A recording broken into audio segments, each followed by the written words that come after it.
What's going on, YouTube? This is episode number 2 of the So You Want a Vape series. And let me get my notes out here. This video is what type of devices are available to the consumer. One of the very first devices that most people will actually come in contact with, and I don't have one with me here on the table, but it's typically a disposable battery, non-refillable. It's not an open tank. You can't use your own liquid with it, and you're very limited to your flavors, but they're very, very cheap. Some of the pros is they're actually very, very simple to operate.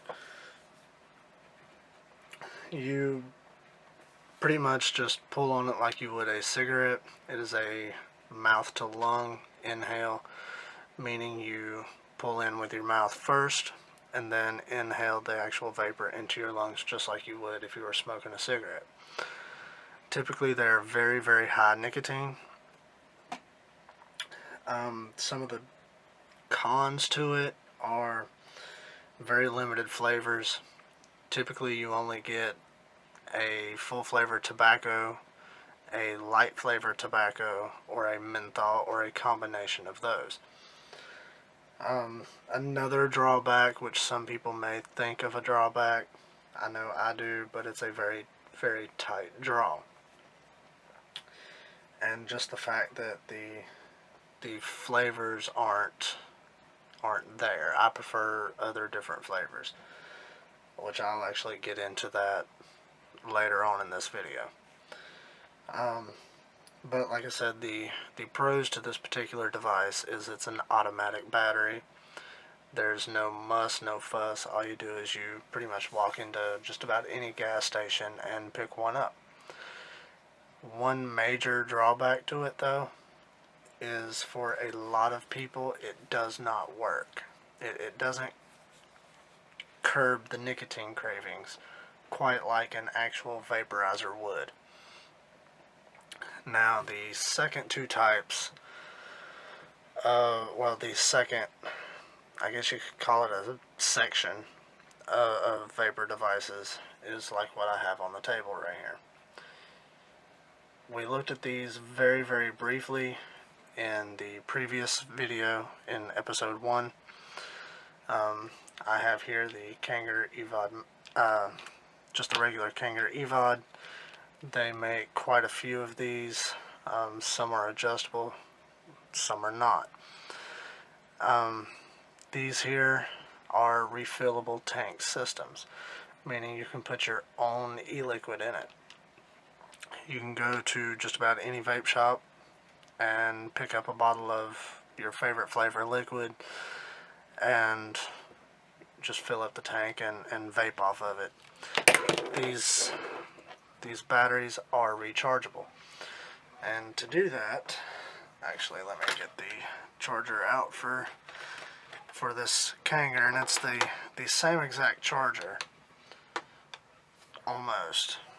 The Kanger is a little bit better built than the CE4, but the Kanger itself is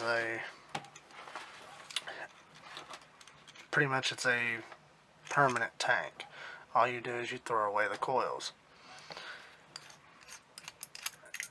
And here, let me get this in focus. Here's the actual coil itself with the base of the tank on it as well. Now, to charge this particular device, you're going to get your charger, pull it up here into focus, and this is a male 510 connection.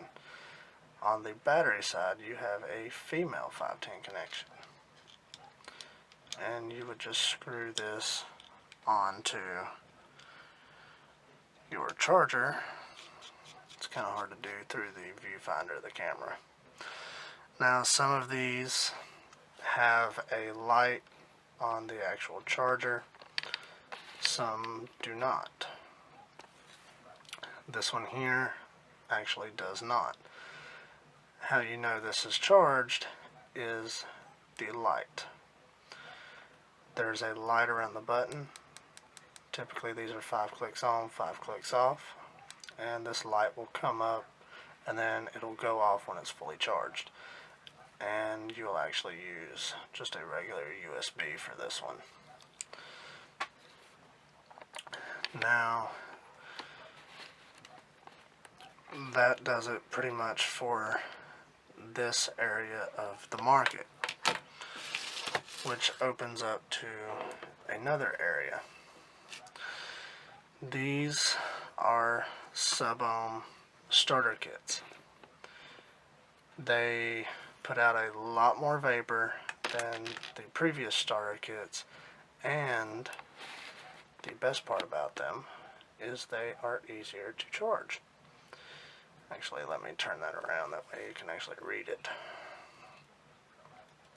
They're a lot easier to charge. They run off a micro USB, and the tanks on these are 510 thread, which means they're more adaptable to other systems.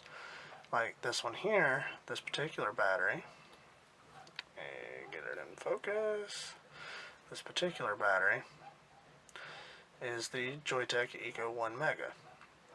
Now say this battery doesn't last long, or long enough for you, you can actually throw that on one of these, which we will get to this in a minute. Right now it's about these.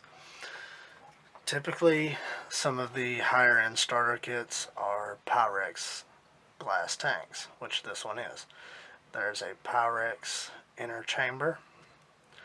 A lot of them are adjustable airflow, and you can see that there. And they pretty much cater to all levels of vapors. You can go from a mouth to lung inhale, which would be something similar to that, or you can go for a direct lung inhale and just open it all up and be straight air. The vapor production is quite a bit more than the previous starter kits, and you can usually get into this area of the market for somewhere in the area of about anywhere from 40 to 60 bucks depending on what model you get. Now, this here, like I was saying in episode 1, was the Judaic EVIC Mini, EVIC VTC Mini. The VTC portion of the name stands for Variable Temperature Control, which I will actually get into that in a later video. This one here holds one size 18650 battery. I actually have one right here that's been decommissioned, but that's pretty much what's in there. Battery life on this is, depending on your vaping style, could be anywhere between 4 hours and say 10 or 12 hours. The pros to this particular device: one, the battery can be removed and then replaced with another freshly charged battery. You don't ever have to wait on anything to charge. And two, this is an 80 watt device, which means you can run just about any tank or dripper or RDA, rebuildable dripping atomizer, on this particular device. The coils for these devices, these two here, this one and the one on the left, are considerably more expensive than the coils for this. This one here, coils will only last you anywhere from a week to 2 weeks. These two here, usually, now your mileage may vary, but these two here usually last me about a month on each. And coils range anywhere from $3 to $5. And then one of the other devices that you can actually get is something like this. This is an IPv3 Li. It is a dual 18650 200 watt regulated box mod. They are stable down to 0.1 ohms, and like I said, they do take two 18650s, and as you note, they are wired in series. These here usually give the end user a much more satisfying vape, and the vapor production on something like this is considerably larger than anything else I've showed. The tank that's on this one is a rebuildable tank, and it's probably, like I said in the last video, it's probably one of my favorites. Now, pros and cons to this one. Pros is you can run almost any device on, any atomizer on this. You can run RTAs, you can run just regular sub-ohm tanks. You can also run dripping atomizers on it as well. Now, cons can be the price. Most of these particular devices, you're looking at, with the atomizer, batteries, and charger, you're looking at least $100. Most of the actual boxes range anywhere from $60 to somewhere in the area of $100, and some even surpass that quite considerably. Now, two devices that I have not covered yet are mechanical devices, and who these are for are the hobbyists. This one here just happens to be a Tobacco Manhattan. It's a clone Manhattan in copper. And I have another one over here. I'm not real sure who the maker of this one is, but it's more or less the same device. It's just done in stainless steel. These two devices here, they are pretty much for the hobbyists. These here are regulated by the user and the coil build. So it takes some math and some Ohm's law calculations to actually get your desired temperature of vape, so to speak. But they are definitely fun to use.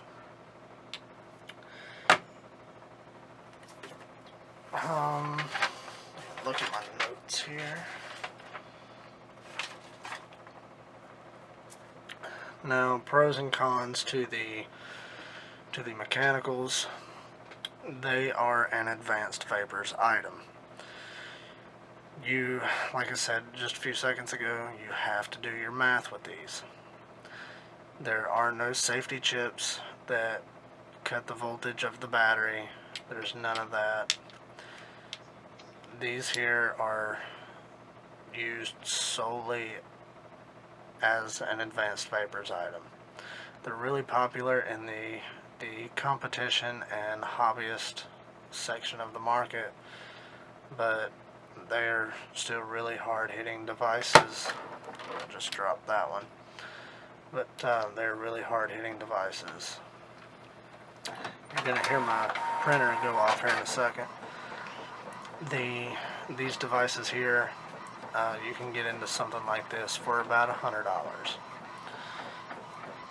Now, for the 18650 devices that I was just talking about, some of the things to bear in mind: the batteries that are in these, they do come separately. They do not come inside the device. They also, most shops will charge them, some won't.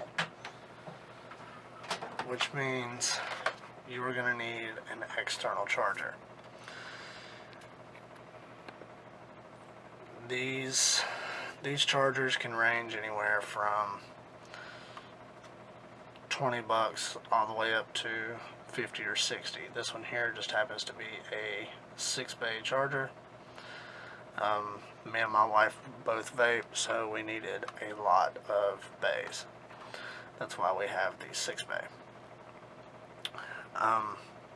They're really good at, their job.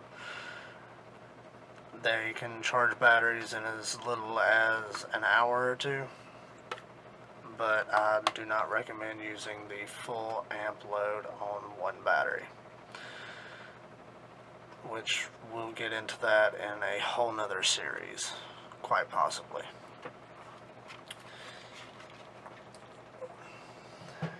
Well, that pretty much does it for this episode.